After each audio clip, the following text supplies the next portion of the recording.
Hello everyone, welcome back to our channel BBS pharma. आज हम pharmaceutical microbiology की unit first का chapter second discuss करेंगे। हमारा फर्स्ट टॉपिक है introduction of prokaryotes and eukaryotes. तो चलो शुरू करते हैं।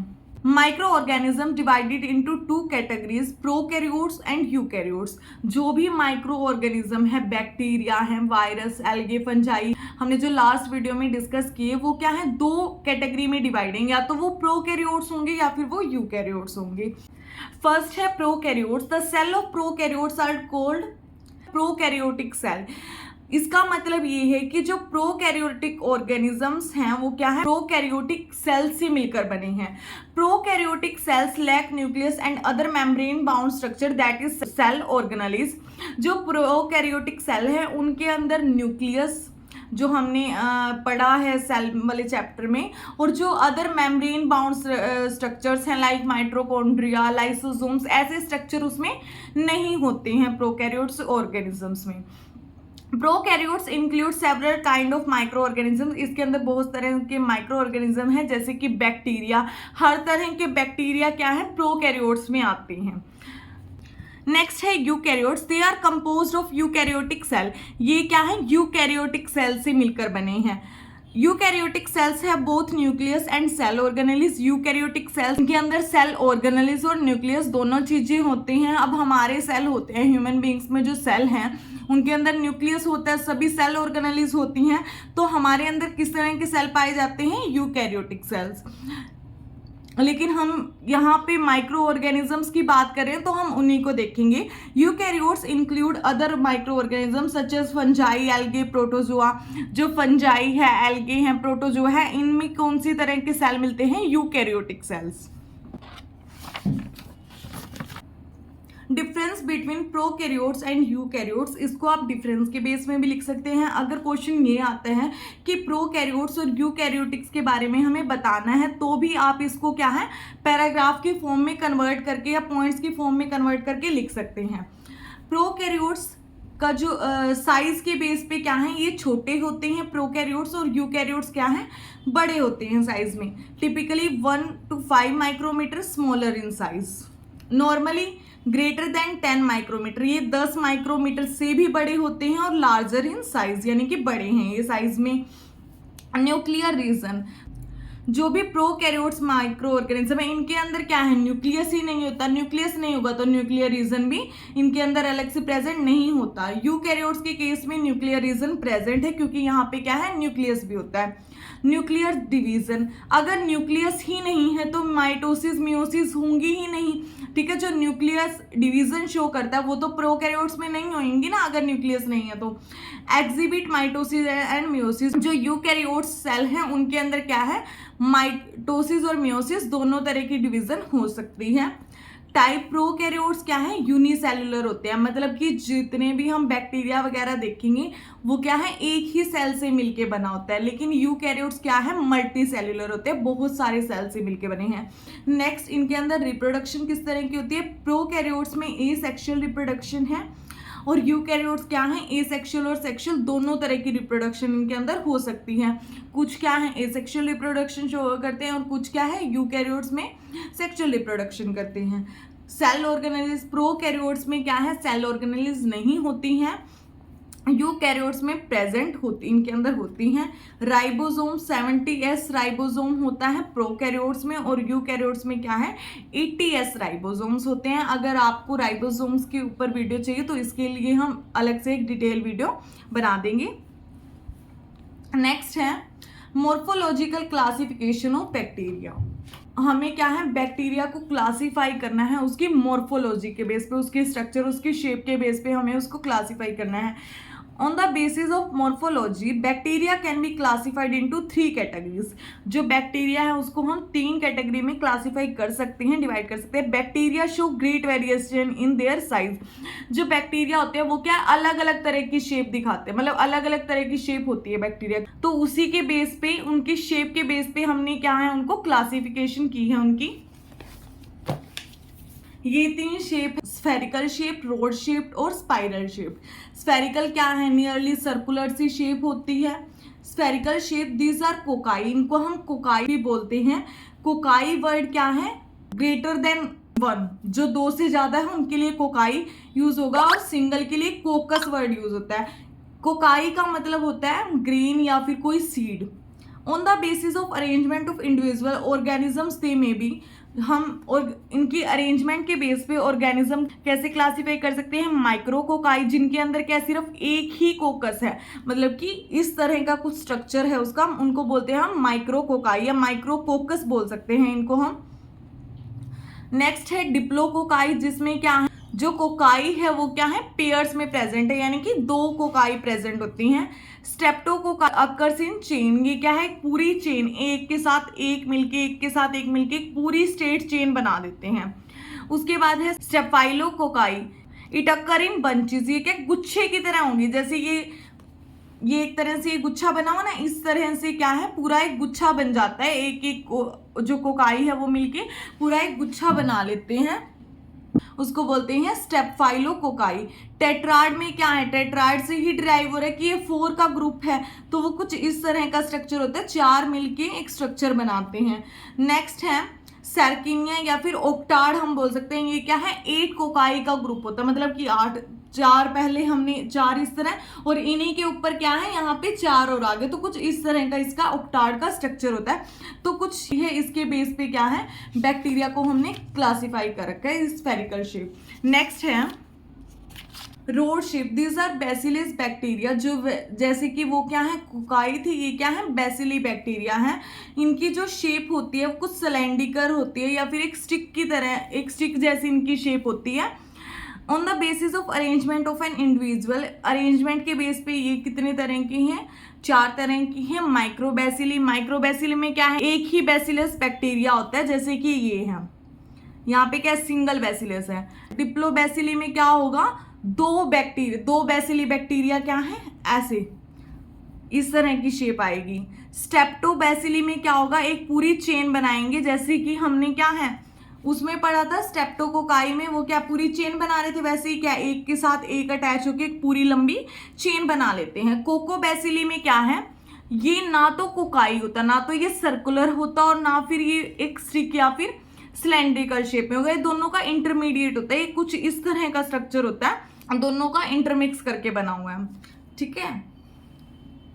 नेक्स्ट है spiral shape, they have twist in their shape, इनकी शेप में क्या है, ट्विस्ट है, ऐसे कि यहाँ से ट्विस्ट हो रखा है, कोई कॉर्नर पे से झुका हुआ है, तो इस तरह की इनके अंदर क्या है, ट्विस्ट आया होता है जो स्ट्रक्चर है उसमें।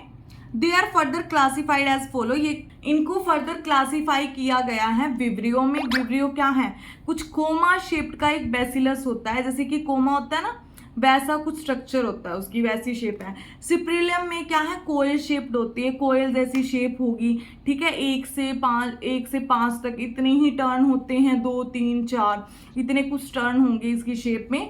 पायरोकेट्स में क्या होता है, बहुत सारे, मतलब कि बहुत सारे ट्विस्ट आएंगे बीच में, जैसे कि सांप का होता है ना, कुछ इस तरह का स्ट्रक्चर बनता है, ऐसे बहुत सारे ट्विस्ट होते हैं इनके शेप में। स्पाइरल शेप हैविंग सेवरल कोयल, बहुत सारे कोयल होते हैं। तो ये इनकी क्या है, मॉर्फोलॉजी के बेस पे क्लासिफिकेशन है 3 तरह की, स्फेरिकल, रोड शेप्ड और क्या है स्पाइरल। उनके भी आगे फर्दर क्या है टाइप्स हैं, जैसे कि हमने जो भी माइक्रो, डिप्लो, स्टेप्टो वाले पढ़े हैं वो इनके आगे टाइप हैं। ये हमारा थोड़ा सा मेन टॉपिक है, ultra structure of bacteria. Bacteria का जो अल्ट्रा स्ट्रक्चर है उसको हमने स्टडी करना है। जो बैक्टीरिया है वो बिल्कुल माइक्रो ऑर्गेनिज्म है, हमें क्या है, नेकेड आई से हम उसको नहीं देख सकते, विजिबल नहीं है वो, तो हम क्या उसको माइक्रोस्कोप की हेल्प से जब हमने बैक्टीरिया को देखा तो उसका कुछ स्ट्रक्चर क्या है पता चला कि बैक्टीरिया ऐसा होता है। Examination of bacterial cell reveal various components, some external to cell wall and other internal to cell wall। जब हमने बैक्टीरियल सेल को एग्जामिन किया, उसकी स्टडी की, तो हमें बहुत सारे कंपोनेंट्स के बारे में पता चला। कुछ क्या थे, सेल वॉल से बाहर की तरफ थे, और कुछ क्या थे, सेल वॉल के अंदर की तरफ थे। एक्सटर्नल स्ट्रक्चर यानी कि जो स्ट्रक्चर सेल वॉल के बाहर की तरफ थे वो थे एक्सटर्नल स्ट्रक्चर, और जो अंदर की तरफ थे सेल वॉल से वो थे इंटरनल स्ट्रक्चर। एक्सटर्नल स्ट्रक्चर जो हमें पता चले वो थे फ्लैजिला, पिलाई या फिर फिम्ब्रिए, कैप्सूल और सेल वॉल। और जो इंटरनल स्ट्रक्चर हमें पता चले, plasma membrane, cytoplasm, inclusion, nucleoid, ribosomes, mesosomes, endospore और प्लाज्मिड। इनका जो स्ट्रक्चर है वो कुछ इस तरह से है। अब इसमें क्या है, फर्स्ट सबसे पहले जो ये आउटर एक्सटर्नल स्ट्रक्चर है, ये जो स्ट्रक्चर है ये क्या है, फ्लेजमा, सबसे लंबा स्ट्रक्चर होता है ये फ्लेजला, ठीक है। उसके बाद यहाँ पे क्या है, उसके जो ये छोटे छोटे स्ट्रक्चर प्रेजेंट है बाहर की तरफ, इनको बोलते हैं पिलाई या फिर फिम्ब्रिए। उसके बाद जैसे हम अंदर की तरफ जाएंगे तो ये क्या है, एक मेम्ब्रेन प्रेजेंट है। ये जो सबसे आउटर मोस्ट लेयर है उसको बोलते हैं कैप्सूल। कैप्सूल के इनसाइड एक लेयर प्रेजेंट है जिसको हम कहते हैं सेल वॉल। सेल वॉल से भी इनसाइड एक लेयर है जिसको हम बोलते हैं प्लाज्मा मेम्ब्रेन। यानी कि बैक्टीरिया के स्ट्रक्चर में 3 हमने लेयर स्टडी की। कौन सी, कैप्सूल आउटर मोस्ट होती है, कैप्सूल के इनसाइड क्या है, सेल वॉल, और सेल वॉल के इनसाइड क्या है, प्लाज्मा मेम्ब्रेन। अब प्लाज्मा मेम्ब्रेन के अंदर एक फ्लूइड प्रेजेंट होता है जिसको हम बोलते हैं साइटोप्लाज्म। साइटोप्लाज्म के अंदर ही क्या है, सब कुछ होता है। जब प्लाज्मा मेम्ब्रेन क्या है, थोड़ी सी फोल्ड हो जाती है अंदर जाके, तो वो एक स्ट्रक्चर बनाते हैं, उसको बोलते हैं मेसोसोम्स, ठीक है। और यहाँ पे क्या है, प्रोकैरियोटिक सेल में जो भी बैक्टीरिया है उनके अंदर न्यूक्लियस प्रेजेंट नहीं होता, क्योंकि ये क्या है, प्रोकैरियोट्स हैं, तो इनकी जगह पे क्या है, न्यूक्लियोइड प्रेजेंट होता है, ठीक है। ये कुछ इस तरह का स्ट्रक्चर होता है। उसके बाद यहाँ पे राइबोसोम्स प्रेजेंट है, जो ये डॉट डॉट हैं, जो पेंसिल वाले डॉट हैं वो क्या है, राइबोसोम्स। और जो कुछ ये ब्लैक पेन से हमने डॉट डॉट बना रखे हैं, ये यहाँ पे इंक्लूजन ग्रेन्यूल्स होते हैं, ठीक है। ये जो कुछ स्ट्रक्चर हैं, और ये यहाँ पे क्या है, जो ये छोटे सर्कल बने हुए हैं इनको बोलते हैं प्लाज्मिड। तो ये पूरा स्ट्रक्चर है, इसके ये पार्ट हैं बैक्टीरिया में। इनको हम आगे थोड़ा और अच्छे से डिस्कस कर लेते हैं। External structure, structure which are outside to cell wall, जो सेल वॉल के बाहर की तरफ है वो क्या है, external structure. First one is flagella. Flagella क्या है, प्लूरल है, वो मतलब एक से ज़्यादा के लिए हम यूज़ कर रहे हैं, लेकिन जो सिंगुलर है वो क्या है, फ्लैजिलम। ये फ्लैजिलम क्या है, या फ्लैजिला हम कहें तो ये एक लॉन्ग, पूरा लंबा, सबसे लंबा पार्ट होता है ये बैक्टीरिया के अंदर। होलो हेयर लाइक ऑर्गन होता है, बिल्कुल बाल की तरह जैसा ऑर्गन होता है ये, that arise from cytoplasmic membrane and pass through cell wall.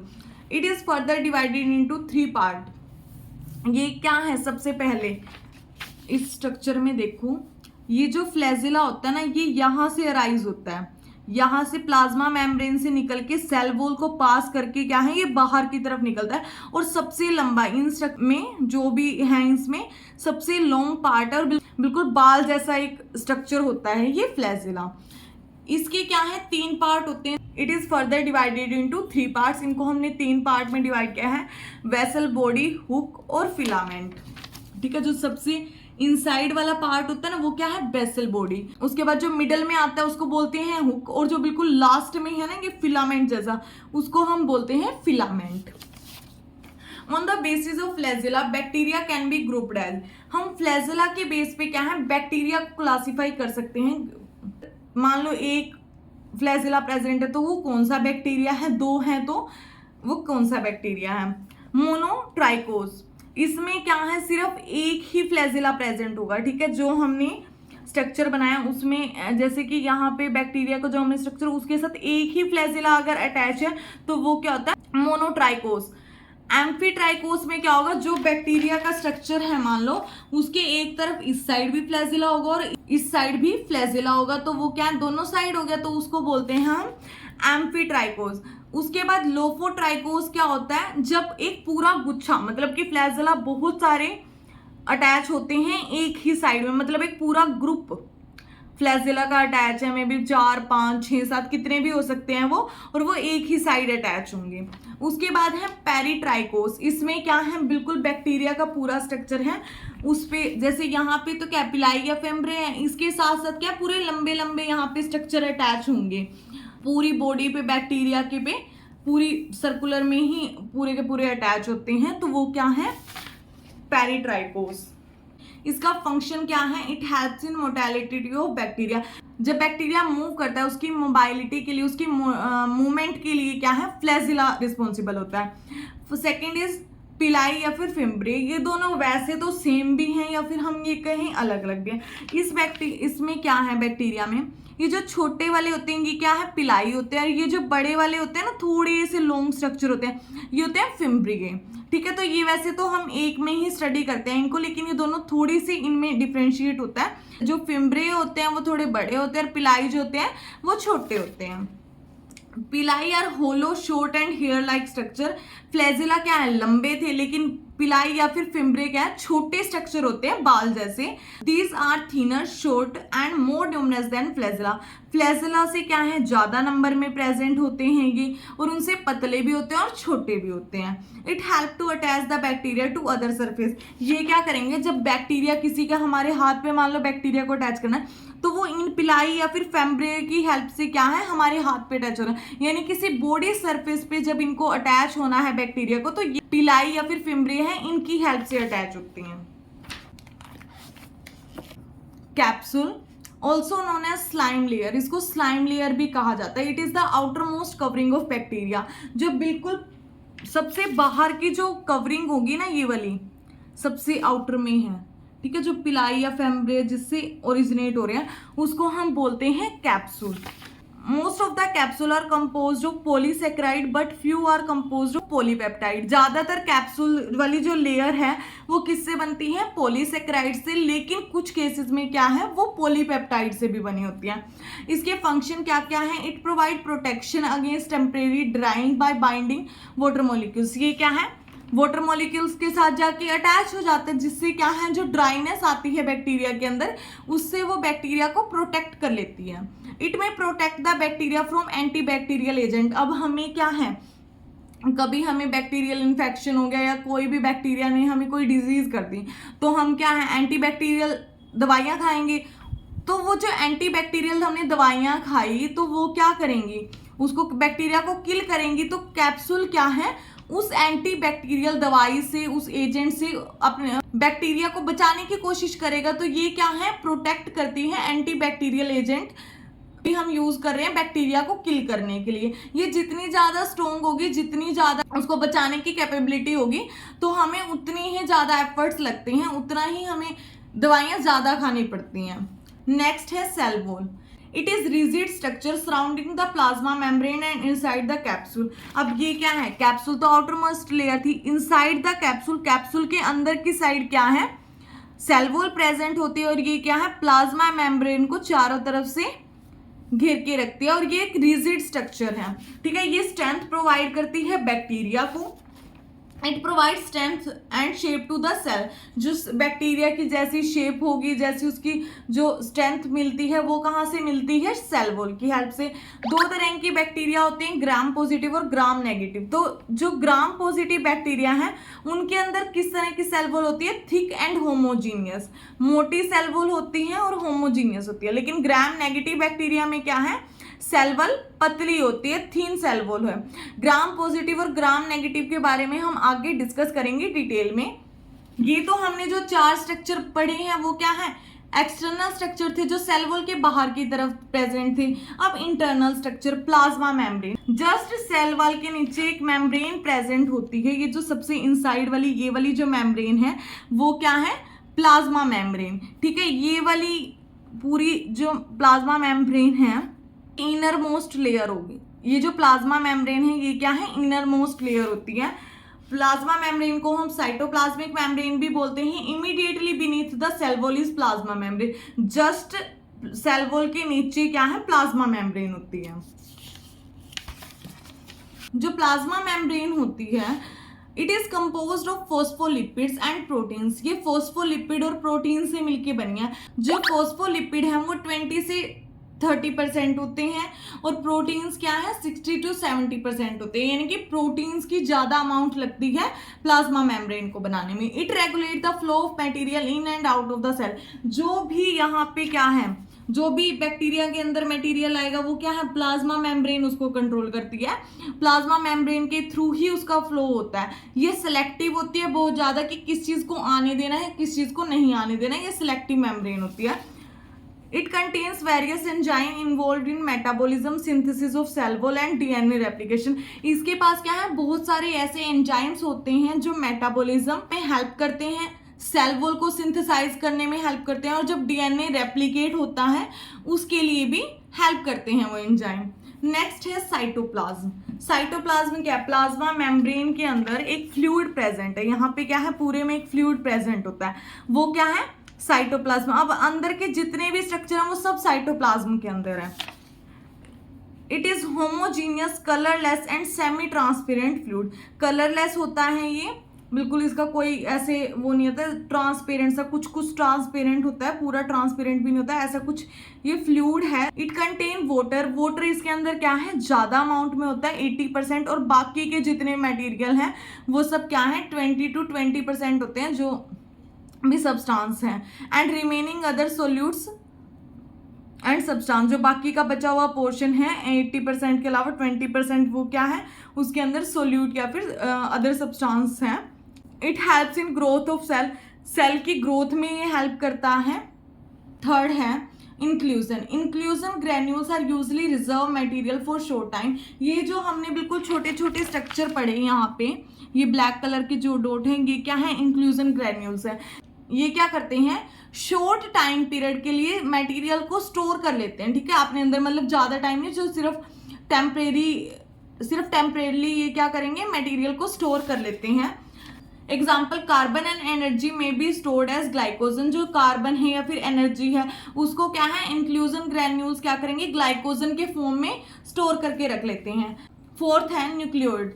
It is irregular shaped region that contain most of the genetic material. अब क्या है, इनके पास न्यूक्लियस नहीं होता, हमने पढ़ा, जैसे कि एक क्या है,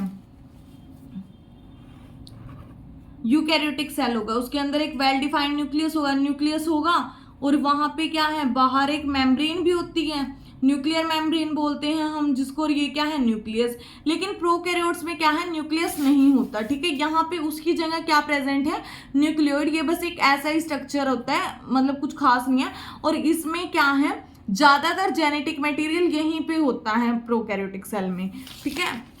और जैसे कि न्यूक्लियस की शेप रेगुलर होती है, लेकिन इनकी क्या है, इरेगुलर होती है। Instead of nucleus, nucleoid is present in bacteria. Bacteria क्या है, प्रोकैरियोटिक है, तो प्रोकैरियोटिक में क्या है, न्यूक्लियोइड प्रेजेंट होता है न्यूक्लियस की जगह।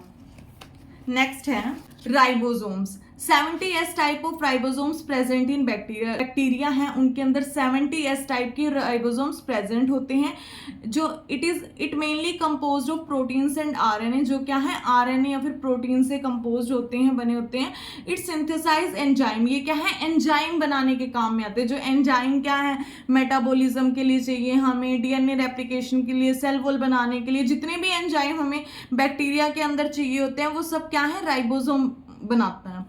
Mesosomes. Mesosomes formed by plasma membrane enfolding in the form of vesicles.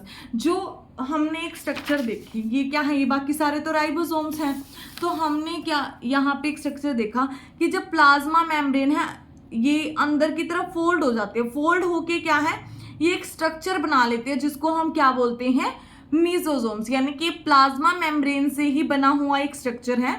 जब प्लाज्मा मेम्ब्रेन अंदर की तरफ फोल्ड हो जाएगी तो एक स्ट्रक्चर बनाएगी जिसको हम क्या कहते हैं, मीसोसोम्स।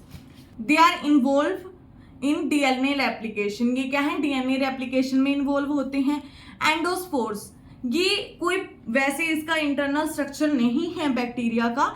क्या होता है कि बैक्टीरिया के पास कोई ऐसी कंडीशन आ गई, ये क्या है, स्ट्रेस हो गया, मतलब ऐसी कंडीशन आई जब इसको सही टेम्परेचर जो इसे चाहिए था, जो पीएच इसे चाहिए थी, हीट, जो भी चीजें इसको चाहिए होती हैं, उससे क्या है, अपोजिट हो जाता है। मतलब जैसे में ये सरवाइव नहीं कर सकता, अनफेवरेबल कंडीशन आ जाती है, या फिर हम ये कहें जब ये स्ट्रेस में होता है तो उस कंडीशन में क्या है, ये एक रेजिस्टेंस स्ट्रक्चर बना लेता है, तो उसको हम क्या बोलते हैं, एंडोस्पोर्स।